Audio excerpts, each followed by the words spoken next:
Hello mga kamidyas, AKK Kamids. Ngayon ay bakasyon na namin. Kaya nandito tayo sa bukid para kukuha ng ulam. Nakasama ko si Doggy. Kahit mainit, nakabuntot pa din.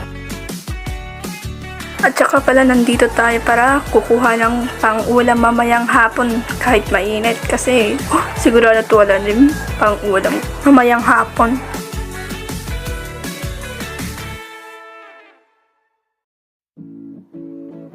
Yan ang ganda ng view. At parang gusto kong maligo dun sa ilog. Kasi ang init-init, naiinitin ako.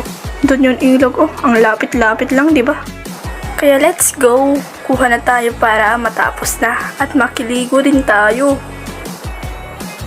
Kasi ang init-init na, naiinitan na si Mi. Kaya let's go! Kuha tayo ng beans. Masarap to kung ipriprito. FFF. Yung beans yung ipiprito, huwag ka na mag-isip-isip na kung ano-ano dyan. Okay. Bilis-bilisan natin mga kamids kasi ang init-init talaga. Wala pa akong payong. Baka ako pa yung maprito. Yan muna ang kukunin natin mga kamids ng beans.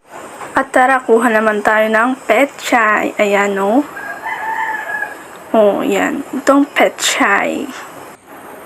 Pwede itong iprito at mas masarap kung gisa mo to. Yung pechay yung tinutukoy ko Huwag kang green-minded. Walang green-minded dito. Charis, ayan pa rin. May kinuha pala akong ang tawag namin dyan, lakuta. Mustasa. At yan muna mga kamids. Ngayon, araw. Bye-bye. See you in the next videos.